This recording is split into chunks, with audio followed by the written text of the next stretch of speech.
Good morning to all of you. Welcome in chemistry class. और हम जो discuss कर रहे थे some basic concept of chemistry. और प्रीवियस जो वीडियो था उसमें हमने मोल कंसेप्ट जो था उसको डिस्कस किया।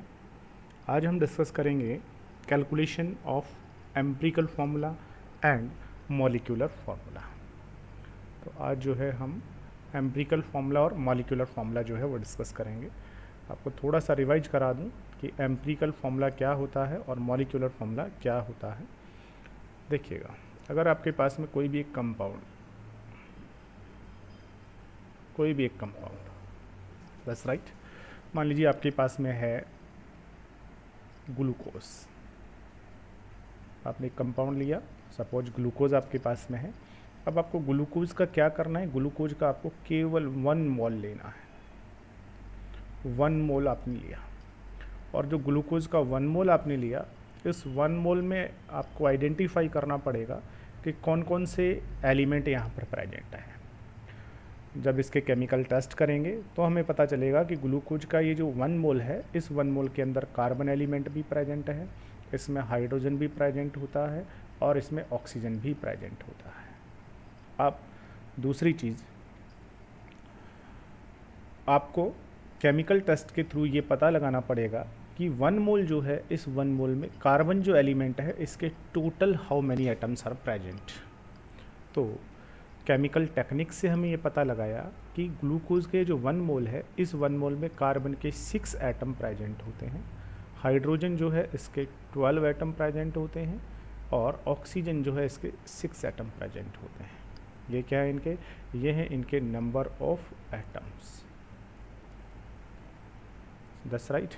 अब देखिएगा, अब हम एक काम करें, क्या करते हैं, अब हम एक काम ये करते हैं कि ग्लूकोज के 1 मोल में जो एलिमेंट प्रेजेंट हैं, इन एलिमेंट के जो टोटल नंबर ऑफ एटम्स यहाँ पर हैं, अगर हम इनको इनके साथ रिप्रेजेंट कर दें कि कार्बन जो एलिमेंट यहाँ 1 मोल के अंदर प्रेजेंट है उसको हमने लिख दिया है 6।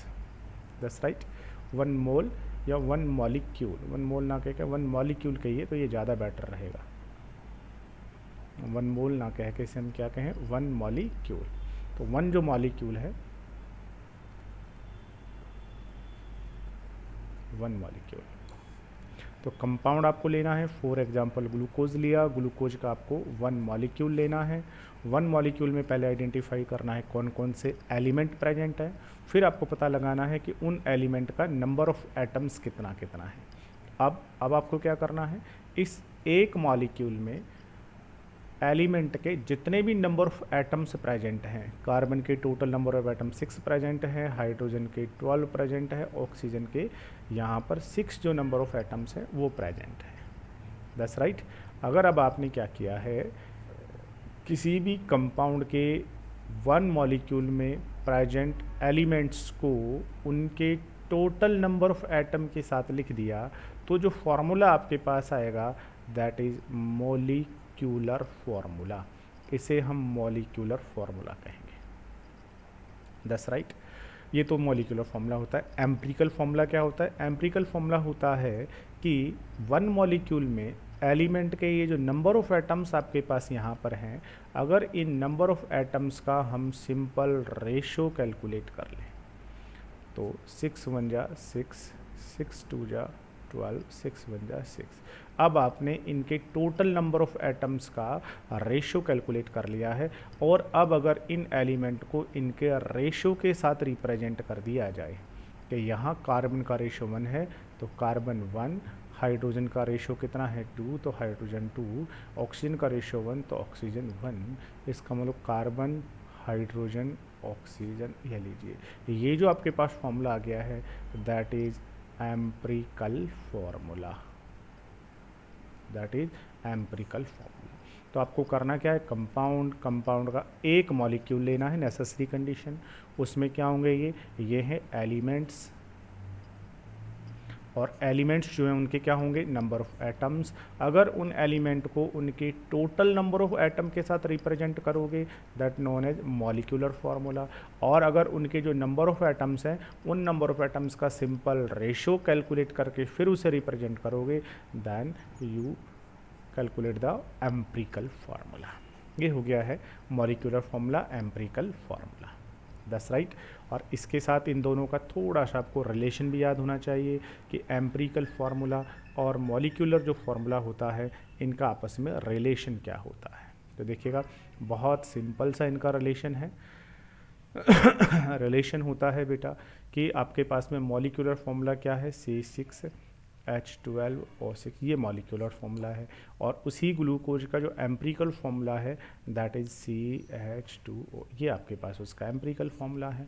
अब रिलेशन क्या होगा, रिलेशन आपके पास में होगा कि ये जो आपके पास एम्पिरिकल फार्मूला है अगर आप इसे किसी वोल नंबर n से मल्टीप्लाई कर दीजिए, दैट्स राइट, तो आपके पास में ये आने वाला है। और ये जो होल नंबर है n, ये क्या है, ये यहाँ पर हो जाएगा 6, फॉर एग्जांपल 6। तो इसे आप 6 से मल्टीप्लाई कर दीजिए, किसको, CH2O को। तो 6 से जब मल्टीप्लाई करेंगे कार्बन को तो कार्बन 6 हो जाएगा। 6 से मल्टीप्लाई करेंगे हाइड्रोजन 2 को तो 2 6 12 हो जाएगा। और 6 से ऑक्सीजन 1 है, यहाँ 1 को मल्टीप्लाई करोगे तो 6 हो जाएगा। देखिएगा आपके पास क्या आ गया, मॉलिक्यूलर फार्मूला आ गया। तो देखिएगा मॉलिक्यूलर फार्मूला और एम्पिरिकल फार्मूला दोनों में रिलेशन क्या आ गया है, रिलेशन आ गया है कि अगर आपके पास में एम्पिरिकल फार्मूला हो, दैट्स राइट, एम्पिरिकल फार्मूला हो, उस एम्पिरिकल फार्मूला को किसी होल नंबर n से मल्टीप्लाई कर दोगे तो आपके पास में क्या आ जाएगा, आपके पास आ जाएगा मॉलिक्यूलर फार्मूला। लीजिए, दैट्स राइट, ये होता है दोनों का रिलेशन। फिर आपके माइंड में आ रहा होगा सर ये n जो है आपने यहाँ 6 लिख दिया है, ये एक्चुअल में कैसे पता लगेगा। तो बहुत छोटा सा मैथमेटिक्स है। यहाँ से अगर आपको n कैलकुलेट करना है तो क्या कीजिएगा, n कैलकुलेट करने के लिए इसका इसमें डिवाइड लगा दो, n आ जाएगा। तो n इज इक्वल टू क्या हो जाएगा, n इज इक्वल टू हो जाएगा आपके पास में n इज इक्वल टू इसका डिवाइड लगाओगे, किस में डिवाइड लगाओगे, तो जो आपके पास मॉलिक्यूलर फार्मूला है उस मॉलिक्यूलर फार्मूला में डिवाइड लगा दीजिए, किसका डिवाइड लगा दीजिए, एम्पिरिकल फार्मूला का डिवाइड लगा दीजिए। मॉलिक्यूलर फार्मूला में एम्पिरिकल फार्मूला का डिवाइड लगा दीजिएगा, that's right, empirical formula. But formula में फार्मूला का डिवाइड ना लगा करके आप इसको थोड़ा सा मॉडिफाइड कर लेंगे। जो मॉलिक्यूलर फार्मूला है इसका मास आप लिख लीजिए, मास ऑफ मॉलिक्यूलर फार्मूला में किसका डिवाइड लगा दीजिएगा, मास ऑफ एम्पिरिकल फार्मूला का डिवाइड लगा दें तो आपके पास n आ जाएगा।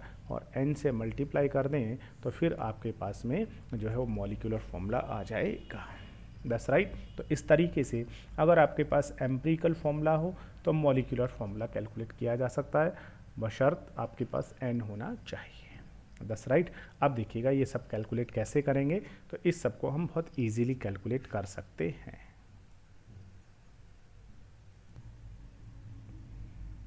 एक क्वेश्चन आपके पास में है और क्वेश्चन क्या है, देखिएगा क्वेश्चन है अ कंपाउंड कंटेन इतना परसेंट हाइड्रोजन, 4.07% हाइड्रोजन, 24.27% कार्बन और बाकी जो है वो है उसके अंदर क्लोरीन। कोई भी एक कंपाउंड है उसके अंदर ये वाले 3 एलिमेंट हैं और इनका आपको परसेंटेज दिया हुआ है। और याद रखना है, ऐसा हमने पहले डिस्कस किया हुआ है कि जो भी परसेंटेज आपके पास में होगा that is mass percent, that's right. अब आगे आपको कहता है इट्स मोलर मास, इसका जो मोलर मास है वो अप्रॉक्स, इसका जो मोलर मास है वो अप्रॉक्स कितना है, वो है 99 ग्राम। इसका जो मोलर मास है वो अप्रॉक्स है 99 ग्राम, दैट्स राइट। तो फिर आपको व्हाट आर इट्स एम्पिरिकल और मॉलिक्यूलर फार्मूला क्या होंगे, तो फिर इस कंपाउंड के एम्पिरिकल फार्मूला भी बता दीजिए और मॉलिक्यूलर फार्मूला भी बता दीजिए, ठीक है। इसका अगर आपको मोलर मास दिया हुआ है 99 ग्राम, ये हाइड्रोजन, कार्बन, क्लोरीन। तो ऐसे क्वेश्चन को सॉल्व करने के लिए देखिएगा सॉल्व कैसे करेंगे, तो that is very easy for solve.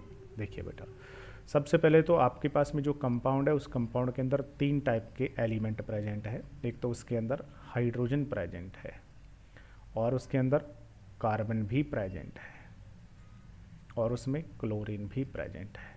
और इनका परसेंटेज आपको दिया है कि कार्बन जो है वो है यहाँ से 24.27%, हाइड्रोजन जो है वो होगा आपका 4.07% और बाकी का क्लोरीन है 71.65%। अगर आप इन सारे परसेंटेज का सम करेंगे तो अप्रॉक्स आपके पास 100% आ जाएगा, मतलब पूरा का पूरा आपके पास आ जाएगा। ठीक है, इसको सॉल्व करने के लिए इस तरीके से हम एक टेबल को ड्रा कर लेंगे, टेबल ड्रा कर लेंगे। ठीक है, जैसे यहाँ पर एक टेबल बनी हुई है तो सबसे पहले आपने कॉलम में क्या लिख लिया है, एलिमेंट लिख लिया है। एलिमेंट कौन कौन से हैं, कार्बन है, हाइड्रोजन भी है और this contain also chlorine element.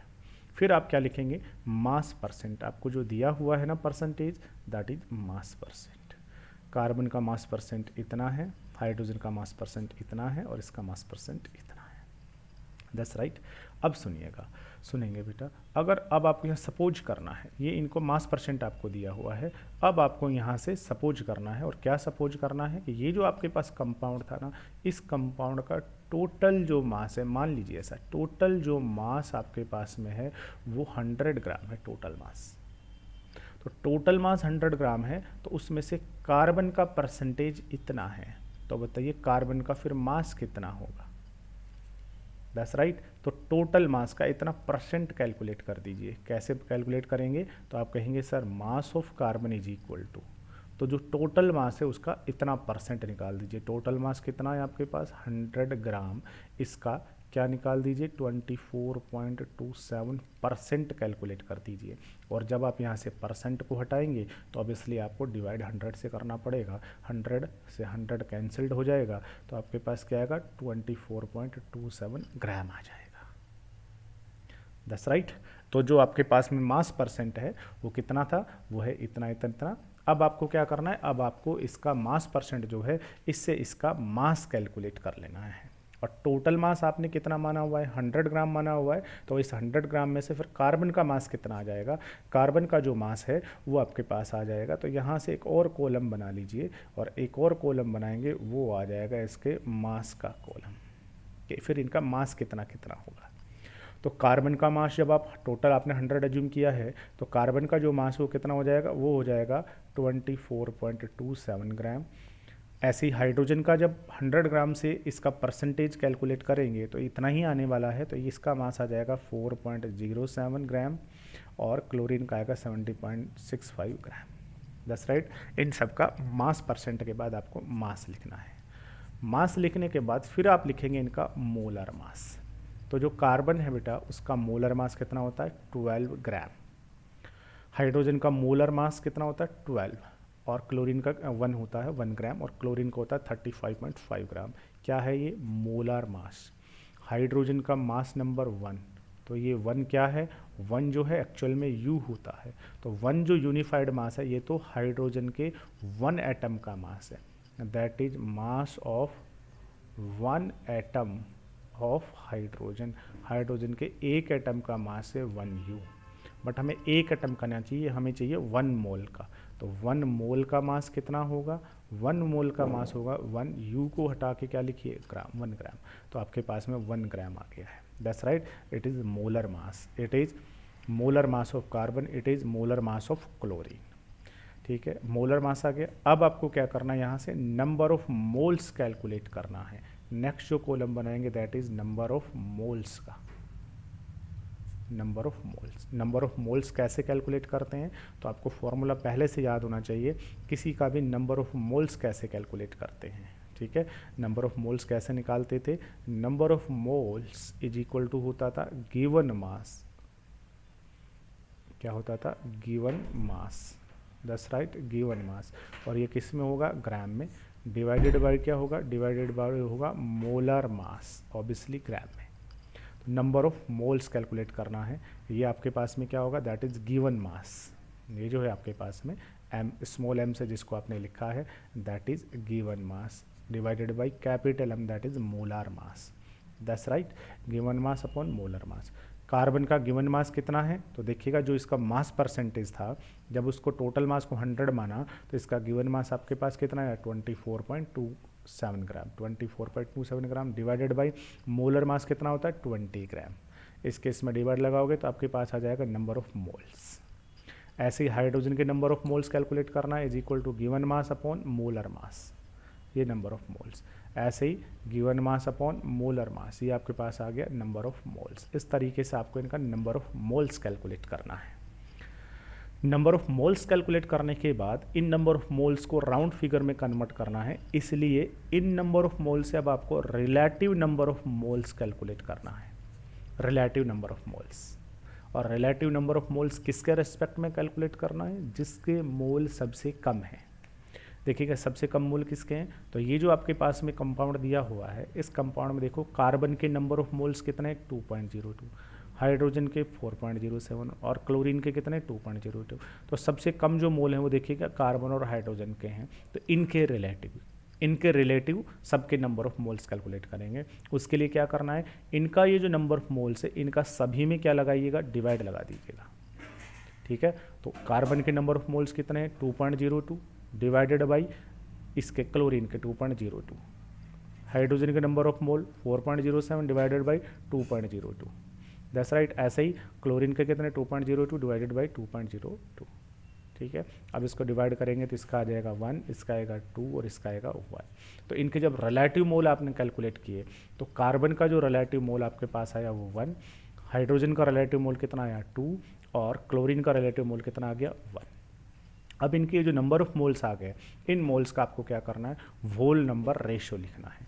तो वोल नंबर रेशो यहाँ पर कैसे कैलकुलेट करेंगे, कार्बन का नंबर ऑफ मोल्स आया आपके पास 1, हाइड्रोजन का नंबर ऑफ मोल्स आया 2, क्लोरीन का नंबर ऑफ मोल्स आया 1, इसका होल नंबर रेशो कैलकुलेट कीजिए। तो ऑलरेडी ये होल नंबर रेशो अपने आप ही है, नहीं होता तो इसे हमें कैलकुलेट करना पड़ता, रेशो इसका निकालते। तो इनका होल नंबर रेशो क्या आ गया, कार्बन का होल नंबर रेशो आ गया नंबर ऑफ मोल्स में 1, हाइड्रोजन का आ गया 2 और इसका आ गया आपका 1।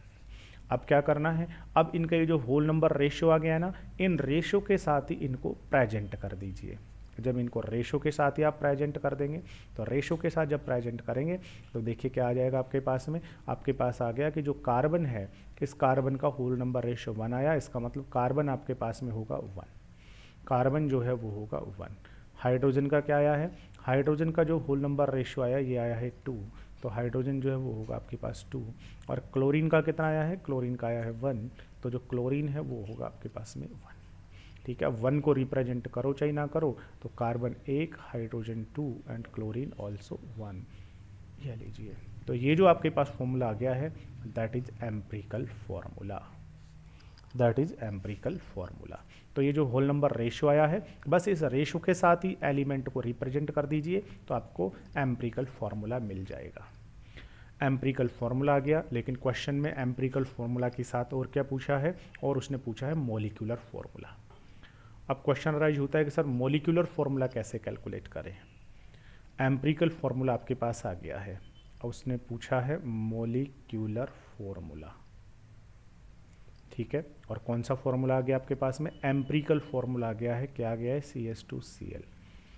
दोनों में रिलेशन क्या होता है, रिलेशन आपको पता है कि जो एम्पिरिकल फॉर्मूला आया है उसको किसी होल नंबर n से मल्टीप्लाई करो तो आपके पास मॉलिक्यूलर फॉर्मूला आ जाएगा। बट क्वेश्चन राइज होगा सर ये n कहाँ से कैलकुलेट करें, तो n का कैलकुलेशन भी हमने आपको सिखाया था। n इज इक्वल टू क्या, n निकालना है तो इसका इसमें डिवाइड लगा दो, तो किसके मास में, mass of molecular formula, molecular formula, molecular formula का जो मास होगा उसमें किसका डिवाइड लगा दीजिए, एम्पिरिकल फॉर्मूला के मास का, mass of empirical formula, that's right. या फिर मास ऑफ मॉलिक्यूलर फॉर्मूला, अगर ये ग्राम में है तो फिर आपके पास क्या आ जाएगा, ये मोलर मास आ जाएगा। तो n इज इक्वल टू आप ऐसे भी कह सकते हो molar mass of compound, divide किससे कर दीजिएगा, डिवाइड आपका हो जाएगा molar mass of empirical formula, ये लीजिए एम्पिरिकल फॉर्मूला के मास से। तो पहले तो जो ये जो एम्पिरिकल फॉर्मूला आ गया है इस एम्पिरिकल फॉर्मूला का मास कैलकुलेट कर लो। एम्पिरिकल फॉर्मूला में एक कार्बन है, कार्बन का मास 12, हाइड्रोजन 2 हैं तो 2 इंटू 1 करेंगे, 2 इंटू 1, और क्लोरीन कितना है 1, तो 35.5, सबका सम करोगे 49.5। ये आपके पास आ गया मास। लेकिन अगर मोलर कैलकुलेट करना है तो इसे ग्राम में लिख दीजिए, 49.5 आ जाएगा। अब आपको पहले n कैलकुलेट करना है। n इज इक्वल टू क्या, molar mass of compound. Compound का मोलर मास अप्रॉक्स कितना दिया हुआ है 99, ये 98 पॉइंट समथिंग है या ये 99 होगा। 99 में डिवाइड किसका लगाना है आपने, mass of empirical formula. Empirical formula का मास कितना है, ये आपके पास में है 49.5। जब डिवाइड कर देंगे क्या आ जाएगा 2 आ जाएगा। तो यहाँ से आपके पास में n की वैल्यू आ गई है 2। 2 को किससे मल्टीप्लाई कीजिए CH2Cl से, तो 2 को जब कार्बन से मल्टीप्लाई करेंगे C2, 2 को 2 से मल्टीप्लाई करेंगे 4, और 2 को Cl से मल्टीप्लाई करेंगे Cl2। ये आपके पास आ जाएगा, और ये जो आपके पास आ गया है दैट इज मॉलिक्यूलर फॉर्मूला। इस तरीके से अगर आपके पास में मास परसेंटेज हो तो मास परसेंट की हेल्प से हम पहले एम्पिरिकल फॉर्मूला कैलकुलेट करेंगे। एम्पिरिकल फॉर्मूला जब हमारे पास आ जाएगा तो उसके बाद n कैलकुलेट करेंगे, और n को कैलकुलेट करने के बाद फिर हम इसका n को कैलकुलेट करेंगे, और n को कैलकुलेट करने के बाद फिर हम इसका मॉलिक्यूलर जो फॉर्मूला है वो मॉलिक्यूलर फॉर्मूला कैलकुलेट कर सकते हैं। That's right. इस तरीके से हम किसी भी क्वेश्चन को सॉल्व कर लेंगे। उससे पहले आपको क्या करना है, एक ये टेबल ड्रा करनी है। टेबल ड्रा में देखिए कितने कॉलम बनाने हैं। सबसे पहले एलिमेंट आपको लिखने हैं, मास परसेंट लिखना है। मास परसेंट लिखने के बाद फिर क्या लिखना है आपको, फिर उनके लिखने हैं मास कितना कितना है, मास परसेंट से मास, फिर लिखना है मोलर मास, फिर number of moles, number of moles के बाद रिलेटिव नंबर ऑफ मोल्स, और फिर उनका होल नंबर रेशियो। ठीक है, और फिर जो होल नंबर रेशियो आ जाए बस उसी रेशियो के साथ उनको रिप्रेजेंट कर दीजिए मॉलिक्यूलर फार्मूला। मॉलिक्यूलर फार्मूला का मास कैलकुलेट कीजिए, फिर उसके बाद आपके पास n आ जाएगा। That's right. n जैसे ही आए उस n को मल्टीप्लाई कर दीजिएगा एम्पिरिकल फार्मूला से, तो मॉलिक्यूलर फार्मूला आपके पास आ जाएगा। चलिएगा एक और क्वेश्चन सॉल्व करें। देखिए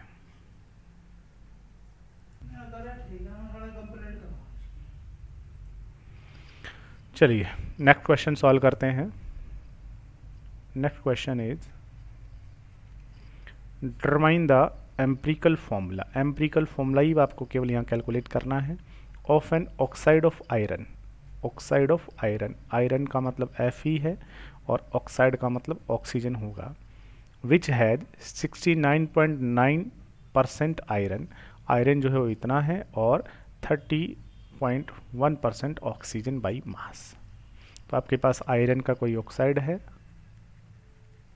उस आयरन ऑक्साइड का एम्पिरिकल फॉर्मूला आपको कैलकुलेट करना है। इसके अंदर आपका Fe भी है और इसमें आपका ऑक्सीजन भी है। That's right. यहाँ से जो Fe आपके पास में है, जो आयरन आपके पास में है, ये आयरन आपके पास में है 69.9%, और ऑक्सीजन जो आपके पास में है दैट इज 30.1%। ये आपके पास में इतने इतने हैं। अब आपको इसका एम्पिरिकल फॉर्मूला चाहिए। अब आपको इसका एम्पिरिकल फार्मूला चाहिए। That's right. एम्पिरिकल फार्मूला के अंदर सबसे पहला तो आपको जो कॉलम बनाना था वो बनाना था एलिमेंट। एलिमेंट कौन कौन से हैं, आयरन और ऑक्सीजन। फिर आपको इनका मास परसेंट, इसका मास परसेंट इतना, इसका इतना। फिर आपको एक और कॉलम ड्रा कर लेना है, और वो जो कॉलम है वो आपको बनाना है इनके, आप एक और कॉलम यहाँ पे ऐड कर लेंगे, और उस कॉलम में हम क्या लिखेंगे, इनका मास लिख लेंगे। और मास आपका किसके इक्वल होगा, परसेंटेज के ऑब्वियसली इक्वल होगा। क्यों, क्योंकि जो आपके पास आयरन ऑक्साइड जो भी कंपाउंड होता है उसका टोटल मास आपको कितना जूम करना है, 100 ग्राम। अब उस 100 ग्राम मास में से भी आयरन का जो मास परसेंटेज है दैट इज़ दिस, तो फिर मास ऑफ आयरन कितना हो जाएगा, तो आपको टोटल मास का इतना परसेंट कैलकुलेट करना है। तो टोटल मास है 100, इसका जब आप 69.9% कैलकुलेट करेंगे, परसेंट को हटाएंगे तो डिवाइड 100 करना पड़ेगा, तो ये 69.9 ग्राम। That's right. तो आपके पास में इसका जो मास है वो यही आएगा 69.9 ग्राम, और इसका कितना आ जाएगा 30.1 ग्राम। अब आपको इसका मोलर मास कैलकुलेट करना है। मोलर मास, आयरन का मोलर मास याद होना चाहिए, ठीक है, वो होता है 55.8 ग्राम, और ऑक्सीजन का मोलर मास 16 ग्राम। अब आपको नंबर ऑफ मोल्स कैलकुलेट करना है, given mass upon molar mass. Given mass कितना है आयरन का, that is 69.9 gram divided by 55.8 gram is equal to 1.25 और 1.18। यहाँ तक बहुत सिंपल है। अब आपको आगे क्या करना है, अब आपको इनके ये जो आपके पास आए number of moles, in number of mole से आपको relative number of moles calculate करना है। ये कैसे करना है, तो ये आपको क्या करना है बेटा, जिसका मोल सबसे कम है ना, दोनों में कम कौन सा है, दोनों में ये कम है, तो इसका डिवाइड लगा दीजिए सब में। जिसका नंबर ऑफ मोल सबसे कम हो उसका डिवाइड लगाना है। तो इसका मोल 125 है, 1.25 है, तो इसी का डिवाइड लगाइए। तो 1.25 में 1.25 का डिवाइड लगा दीजिए, और इसका मोल 1.88 है, उसमें 1.25 का डिवाइड लगा दीजिए। तो आपके पास इसका रिलेटिव मोल 1 आएगा, इसका रिलेटिव मोल आएगा 1.25। अब क्या करना है, जो इनका रिलेटिव मोल आ गया ना, इनको आपको होल नंबर रेशियो में कन्वर्ट करना है कि जब आयरन का रिलेटिव मोल 1 होगा तो ऑक्सीजन का 1.5 होगा, 1.5 होगा। तो इसको होल नंबर में मल्टीप्लाई कैसे कन्वर्ट करना है, तो इसको आपको क्या करना है, होल नंबर रेशियो में कन्वर्ट करने के लिए आपको किसी सुटेबल होल नंबर से मल्टीप्लाई कर दीजिए। तो आपने इसको यहाँ पर किससे मल्टीप्लाई कर दिया, 2 से। तो इसको 2 से मल्टीप्लाई करेंगे तो 1 2 = 2, और इसको भी 2 से मल्टीप्लाई करेंगे इतना आ जाएगा, आपके पास 3 आ जाएगा। तो ये आपके पास आ गया होल नंबर रेशियो, और जो होल नंबर रेशियो आपके पास आया है बस उसी से रिप्रेजेंट कर दीजिए। तो Fe का जो होल नंबर रेशियो आपके पास आया है दैट इज़ 2, और ऑक्सीजन का जो होल नंबर रेशियो आया that is F3, that is Fe2O3। ये आपके पास हो गया है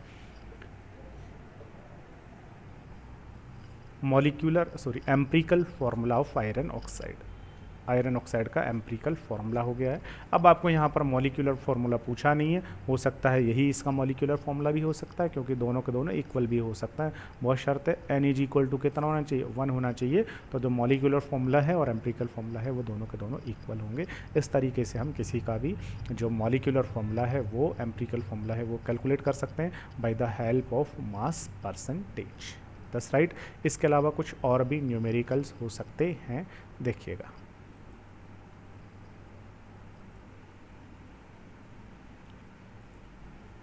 लेट कंटिन्यू। एक और क्वेश्चन अभी हम सॉल्व करें, देखिएगा क्वेश्चन क्या है। क्वेश्चन जो है वो है, इन अ कंपाउंड X इज, एक कोई कंपाउंड है, उसमें जो X है, X is 75.8%, 75.8%, that's right, by wait, and Y जो है दैट इज 24.2% बाई मास। ठीक है, इन दोनों से मिलकर के बना है। क्या कोई तीसरा कम एलिमेंट भी होगा, नहीं, दोनों को अगर आप ऐड करोगे तो 100% हो गया। इसका मतलब अब यहाँ पर कोई तीसरे टाइप का एलिमेंट नहीं है, ये भी आपको याद रखना है। ठीक है, इन दोनों का एटॉमिक मास देखिएगा, जो X है, इस X का जो एटॉमिक मास है ये है आपका 24, और Y जो है इसका जो एटॉमिक मास है that is 16। Then calculate the empirical formula. तो ये जो कंपाउंड आपके पास में होगा, इस कंपाउंड का एम्पिरिकल फार्मूला कैलकुलेट कीजिए। एम्पिरिकल फार्मूला कैलकुलेट कीजिए। कैसे कैलकुलेट करेंगे, तो आपको एक टेबल ड्रा करनी पड़ेगी। सबसे पहले आप यहाँ पर एलिमेंट लिख सकते हैं, कौन कौन से एलिमेंट आपके पास में है, एक X और एक Y। फिर आपको क्या करना है, इनके परसेंटेज लिखने हैं, मास परसेंट, कितना कितना मास परसेंट है। तो देखिएगा यहाँ से जो X है उसका मास परसेंट कितना है, 75.8%, और Y जो है इसका है 24.2%। मास परसेंट के बाद फिर आपको इनका लिखना है मास, और वो मास भी किस में होगा, ऑब्वियसली ग्राम में। ठीक है, तो टोटल मास 100 आपको एज्यूम करके फिर कैलकुलेट करना है। तो फिर इसका जो मास है वो 100 में से कितना होगा, ऑब्वियसली 75.8 ग्राम, और इसका होगा 24.2 ग्राम। फिर आपको इसका क्या लिखना है, इतना करने के बाद फिर आपको इनका लिखना है मोलार मास। क्या लिखना है इनका, मोलार मास। मोलर मास जो है वो क्वेश्चन में अपने आप उसने बताया होगा आपको। X का देखिएगा, X का एटॉमिक मास 24 है, तो फिर मोलार मास कितना हो जाएगा, 24 ग्राम, और Y का 16 है तो 16 ग्राम। That's right. अब आपको इनका क्या कैलकुलेट करना है, number of moles. Number of moles कैसे कैलकुलेट करेंगे, is equal to given mass divided by molar mass. Given mass कितना है इसका, इसका जो गिवन मास है वो है 75.8 डिवाइडेड बाई क्या करना है 24, ये इसका नंबर ऑफ मोल्स आ जाएगा। और ऐसे इसका नंबर ऑफ मोल्स कैलकुलेट करेंगे तो given mass divided by molar mass, इस तरीके से नंबर ऑफ मोल्स आ जाएगा। That's right.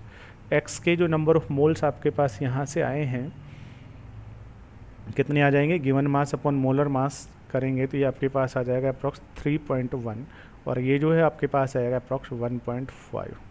Number of moles जब आ जाए तो फिर इनका आपको क्या निकालना पड़ेगा, सिंपलेस्ट रेशो या रिलेटिव नंबर ऑफ मोल्स निकालना है, रिलेटिव नंबर ऑफ मोल्स।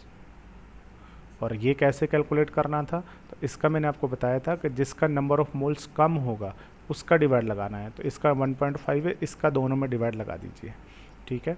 तो यहाँ 3.1 इसका, इसमें डिवाइड 1.5 का लगाएंगे तो अप्रॉक्स ये 2 आ जाएगा सीधा सीधा सा, और इसमें 1.5 में 1.5 का लगाएंगे तो 1 आ जाएगा। फिर आपको यहाँ पर क्या करना है, whole number ratio, whole number ratio of moles, of moles. तो यहाँ पर होल नंबर रेशो देखेगा तो ऑलरेडी इनके जो नंबर ऑफ मोल्स हैं वो होल नंबर में है, तो इसका 2 और इसका 1। अब आपको इन दोनों से रिप्रेजेंट कर देना है। तो जो x आपके पास में एलिमेंट है उसका होल नंबर रेशो 2 आया है और y जो है उसका 1 आया है। तो आपके पास में जो एम्पिरिकल फॉर्मूला हो जाएगा